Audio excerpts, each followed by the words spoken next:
Bonjour, Aline de MEF Radio, je suis en compagnie d'Elisa. Bonjour.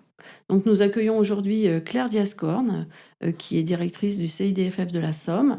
Donc nous fêtons prochainement la journée du 8 mars, la journée des droits de la femme, et donc on est ravis de l'accueillir. Bonjour, merci de m'accueillir. Donc on va faire un petit peu d'histoire pour parler de cette fameuse journée.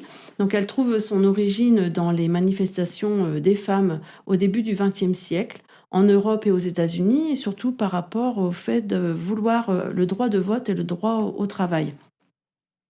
Alors aujourd'hui, le 8 mars est une journée d'action et de mobilisation. C'est l'occasion de réaffirmer l'engagement de l'État à faire progresser l'égalité et les droits des femmes pour toutes, partout et tout le temps. Et donc, elle est vraiment inscrite depuis 1977.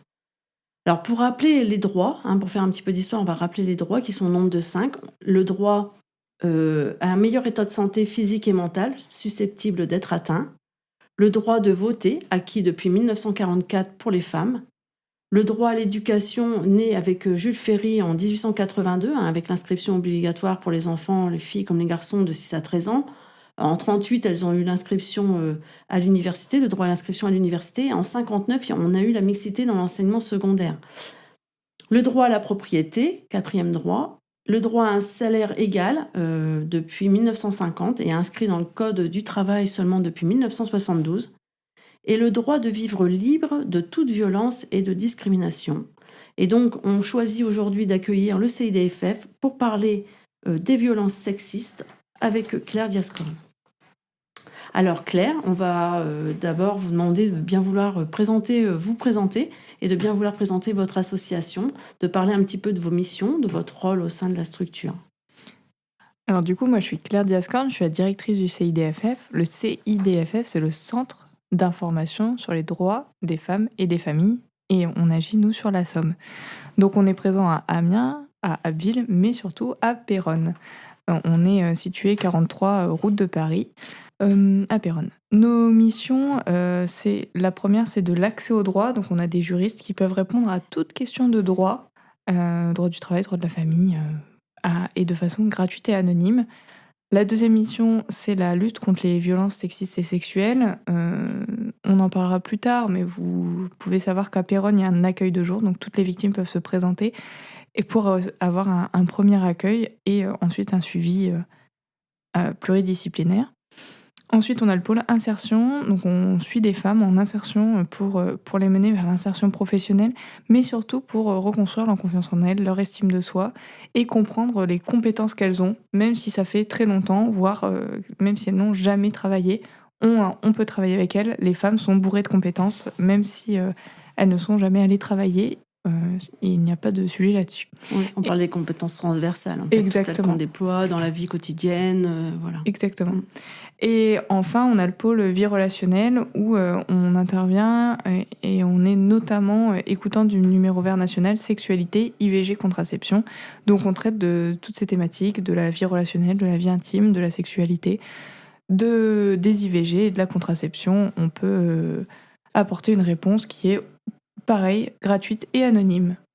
Votre rôle, donc, à vous, dans le CIDFF? Moi, du coup, je suis la directrice, donc mon rôle, c'est de coordonner toutes ces actions et puis de représenter l'association comme je peux faire ce matin. Alors, comment vous définiriez les violences sexistes aujourd'hui? Si vous aviez une définition à donner. Alors, les violences sexistes, c'est des violences qui ont lieu parce qu'on est d'un sexe, c'est-à-dire parce qu'on est une femme. Très souvent, on va pouvoir penser au harcèlement de rue. On voit bien ce que ça peut être du harcèlement de rue quand on est une femme. Je vois pas d'hommes se faire siffler dans la rue ou avoir et mademoiselle et monsieur ou et jeune homme, je sais pas comment ça pourrait être. Typiquement, voilà, vous comprenez, quand on imagine cette situation-là, vous voyez bien que c'est parce que la personne est une femme qu'elle se fait agresser ou harceler dans la rue. Là, c'est le harcèlement de rue, mais il y a aussi les violences intrafamiliales, les violences conjugales, qui peuvent, le harcèlement au travail. Toutes ces violences-là font partie des violences sexistes et sexuelles, le viol, entre autres. Voilà, il y a tout un panel qui sont des violences parce que la personne est une femme. On va parler de l'état des lieux des violences sexistes. Madame Diascorn, avez-vous constaté une évolution des violences sexistes ces dernières années dans la Somme? Oui, oui, dans la Somme, il y a une évolution. Il y a eu une grosse évolution à la suite du Covid. Mais là, on est sur un plateau si on parle des chiffres de la Somme. Cependant, si on parle des chiffres de l'Est-Somme, on est sur une augmentation constante depuis des années. Quelles formes de violences sont les plus fréquentes? Alors, j'ai pas vraiment de chiffres sur les violences, des violences qui sont judiciarisées. Donc, on va avoir les faits les plus graves. Mais le harcèlement de rue, qui est une violence, est rarement judiciarisé. Mmh. On va pas à la police ou enfin, c'est rare qu'on aille à la police ou à la gendarmerie pour ce type de violence, même si on a tout à fait le droit de le faire. Donc, on a les chiffres qui sont judiciarisés. Donc, du coup, beaucoup de violences intrafamiliales, violences conjugales qui sont très fortes. Mais il faut pas oublier ceux qu'on voit pas dans les chiffres, mais qui sont très très présents, comme je vous dis, les violences au travail, le harcèlement au travail, le harcèlement de rue, qui est encore très très présent dans notre société actuelle. Les victimes sont-elles principalement des femmes ou observez-vous d'autres profils? Alors c'est principalement des femmes, pour le coup, de tout âge, de tout milieu social. Mais on a aussi d'autres victimes qui sont toute la communauté LGBTQIA+, qui est aussi très sujet à des violences, principalement actuellement, et qui sont les mêmes, qui sont à peu près dans les mêmes mécanismes, c'est-à-dire que les auteurs de ces violences se sentent supérieurs par leur sexe, qui est souvent un sexe masculin, et par leur orientation sexuelle. Apparemment, selon eux, si on est un homme hétérosexuel, on est beaucoup plus fort, beaucoup plus important et beaucoup plus imposant et au-dessus des lois euh, par rapport à une personne de la communauté LGBTQIA+, ou par rapport à une femme. On aimerait bien comprendre en fait comment ça se déroule quand une personne est victime et comment elle va être accompagnée par votre structure. Concrètement, voilà, est-ce que vous pouvez détailler voilà, entre le premier contact, les personnes avec qui vous travaillez? Alors, il va y avoir deux parcours. Typiquement, une personne qui a entendu ce podcast, qui se dit effectivement, ce que je suis en train de vivre à la maison, ça me va pas du tout, je peux plus subir ça, qui va se présenter volontairement chez nous, donc à l'accueil de jour de Péronne. Et dans ce cas-là, le déroulé, ça va être une première écoute. Donc elle va avoir une accueillante en face d'elle qui va l'écouter, qui va entendre toute sa parole pendant le temps dont elle aura besoin. Ça peut être 10 minutes, ça peut être 2 heures, il y a pas de limite à ça. On va aussi faire en fonction de la personne. Est-ce qu'elle arrive et elle n'est pas prête à partir du domicile? Est-ce qu'elle arrive, elle veut préparer son départ? Est-ce qu'elle est déjà avec ses valises prête à partir? Est-ce qu'elle veut faire des démarches pour que ce soit monsieur qui parte du domicile? Donc ça, on va préparer avec elle ce qui est possible de faire. Ce qui est important de savoir, c'est qu'on ira au rythme de la personne. On sait, on a l'expérience. Il y a des femmes qui viennent, qui repartent, qui sont pas encore prêtes, qui vont mettre du temps à se préparer. Et ça, c'est pas un souci. On va pas forcer à déposer plainte. Nous, on va vraiment s'adapter à la personne et lui expliquer les enjeux que les démarches peuvent avoir. Qu'est-ce que porter plainte, qu'est-ce que ça va engendrer? Qu'est-ce que ça peut faire pour l'aider? Qu'est-ce que ça va être? Quel temps ça va lui prendre? Quelle personne elle va avoir en face? Enfin, on va expliquer tout ce qui peut se faire, et une fois toutes ces explications reçues par la personne, c'est elle qui prendra sa décision, c'est elle qui sera maître de son parcours et qui fera ses choix en fonction de cela. On va continuer avec un suivi juridique, psychologique, et on va s'adapter pour aussi parfois débloquer des partenariats avec d'autres structures, d'autres institutions pour répondre aux besoins de la personne en particulier. Parfois, c'est pas la victime qui va directement venir vers nous, c'est les instances judiciaires, parce que un voisin a appelé la police parce qu'il y avait des cris, parce qu'il y avait des coups, parce que voilà, on entendait quelque chose. Hem, ou voilà, il s'est passé un événement qui fait que les forces de l'ordre ont connaissance de la situation. Et donc nous, on va avoir le contact de la victime par le tribunal, qui va nous dire: «Faudrait bien contacter cette victime». Donc dans ce cas-là, on va appeler la victime, on va lui expliquer que, elle est pas seule, qu'il y a des personnes autour d'elle, qu'il y a tout un réseau qui est prêt à se mobiliser pour l'aider, et que si elle veut, on peut lui débloquer tout ce soutien-là, et l'aider, parce qu'il y a des tas d'aides qui existent pour les femmes victimes de violences ou pour toutes les personnes victimes de violences. On peut vraiment les aider et faire, en sorte qu'elles ne soient plus dans cette situation-là et qu'elles soient en sécurité une fois pour toutes.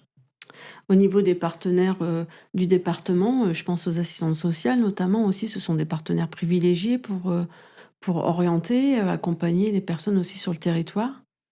Tout à fait, oui. Il y a les assistantes sociales et sur la Somme, on a les assistantes sociales sous 2 angles. On a les assistantes sociales des MDSI, qui sont très généralistes, mais on a aussi les assistantes sociales en commissariat et en gendarmerie. Donc sur Péronne, c'est une femme qui est habillée en civil, qui a comme employeur, pardon, le conseil départemental, qui n'est pas de la gendarmerie du coup, qui n'est pas habillée en gendarme, qui n'a que, son bureau dans la gendarmerie, mais aucun autre lien avec la gendarmerie, peut vous recevoir, soit parce que, bah, pareil, vous voulez, discuter avant de déposer plainte, ou soit parce que, ben, vous avez déposé plainte, ou il s'est passé quelque chose et vous trouvez à la gendarmerie, pour des faits de violence, et elle est là aussi pour vous aider et pour vous ouvrir des tas de portes pour, vraiment vous soutenir dans cette action.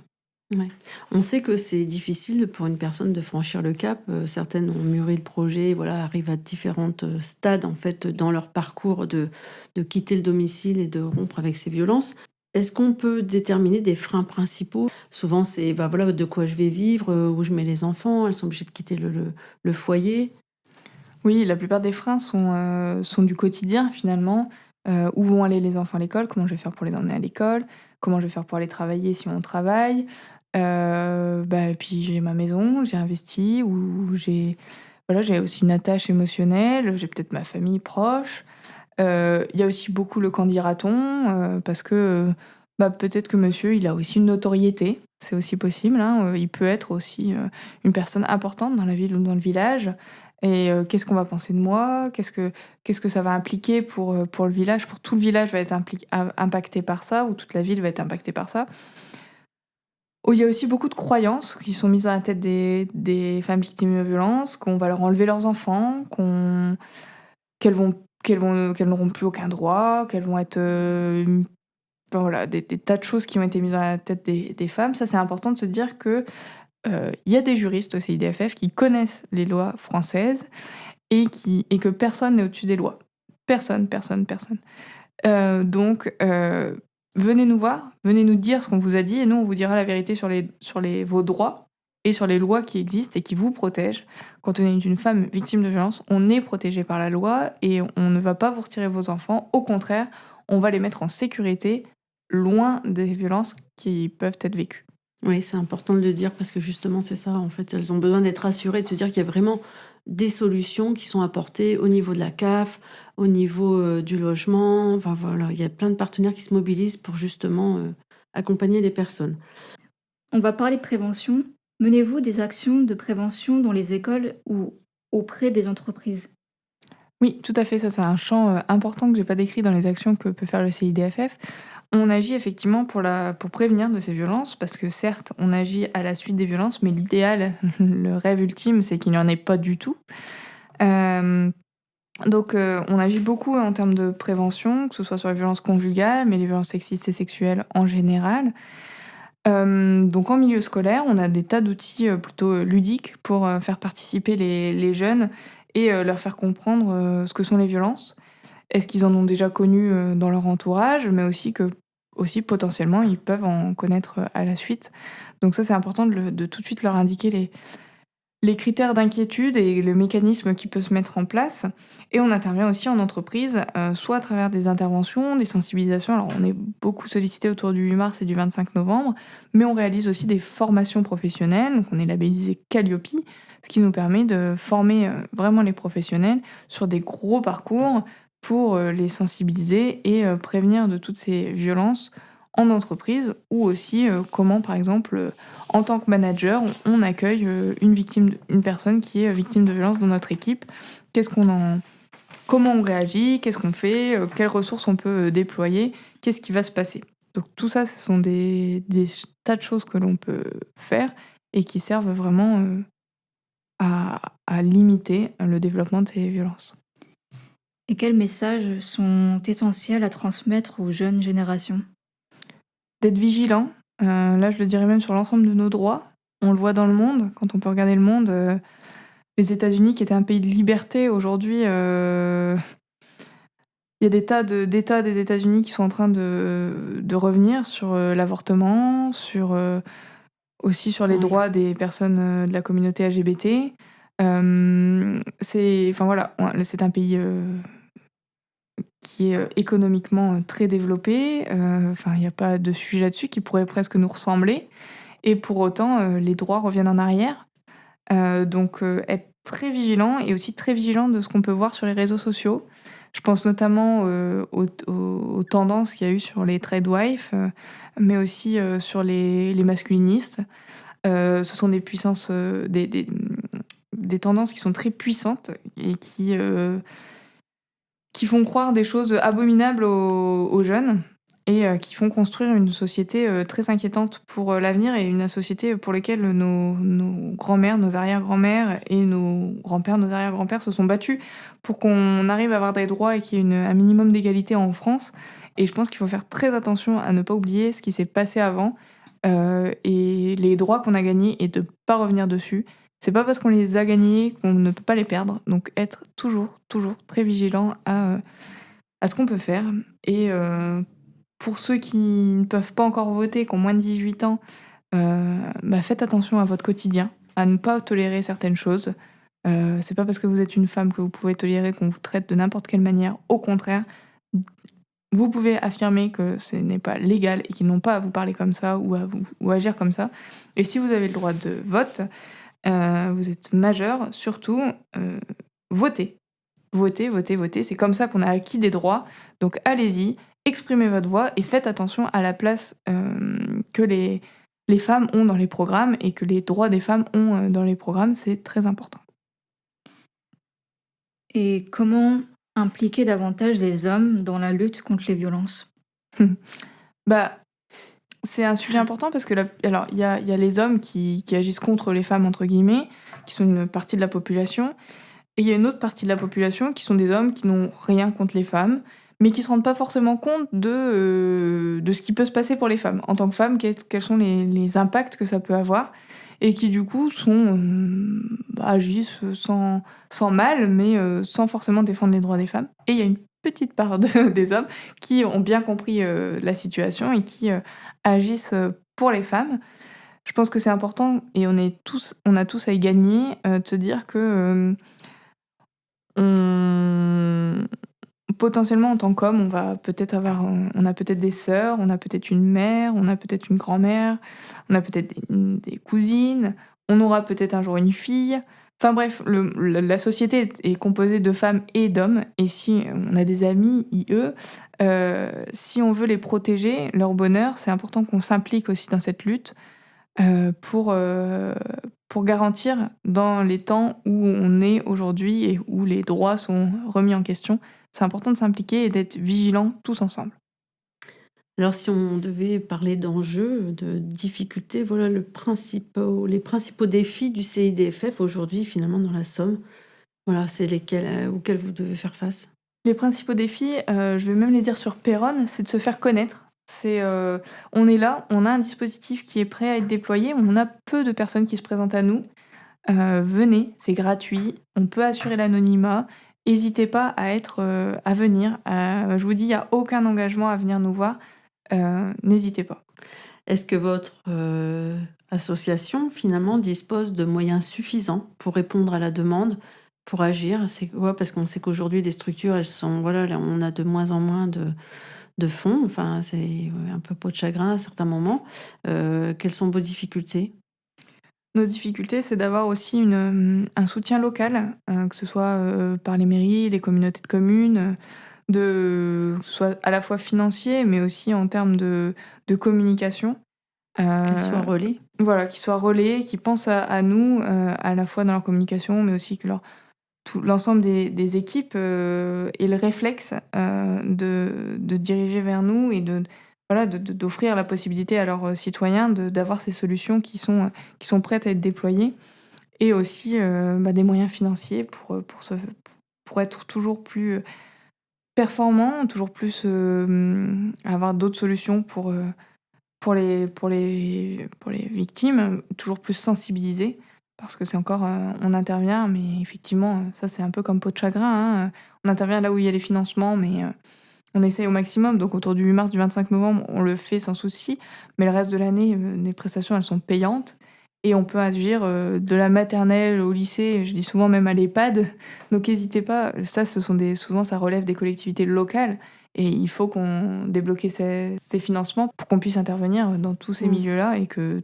toute la population puisse être touchée. Tout le monde doit être engagé dans la lutte contre les violences, en fait. Mm. Alors, vos priorités pour cette année ou les années à venir?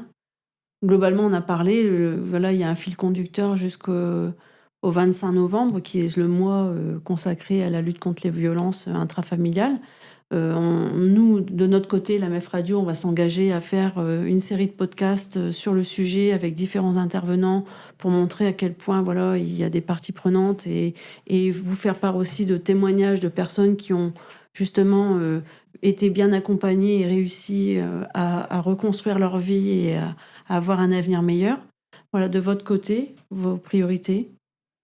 Nos priorités, c'est de rester au plus près des citoyens, d'être au plus près de chacun, de se faire connaître, même si les financements, comme on le disait, sont parfois moindres, ou en tout cas pas plus, mais que les charges augmentent, de ne surtout pas avoir la nécessité de se reconcentrer sur Amiens, par exemple, mais de rester déployé au plus proche de chacun et de pouvoir apporter une solution le plus rapidement et le plus efficacement possible.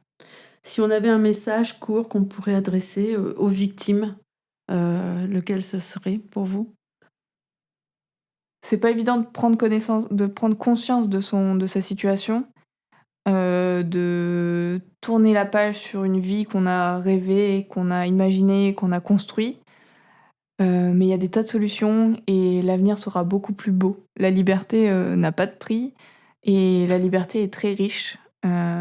Et vous êtes formidable, vous avez des tas de ressources en vous. Vous êtes capable d'avoir une belle vie dans les prochains jours. Et que peut faire chacun à son niveau pour lutter contre les violences sexistes? Parce que finalement, il y a des assos, mais il y a aussi, voilà, tout individu a sa part de responsabilité. En fait, on a un devoir d'agir en bon citoyen. Je pense qu'on ne peut pas être insensible à ce qui se passe autour de nous, d'avoir un regard éclairé sur notre entourage. Ça peut être nos proches, ça peut être des personnes. Voilà. Qu'est-ce qu'on peut faire concrètement quand on se rend compte? Parce qu'il y a quand même un numéro.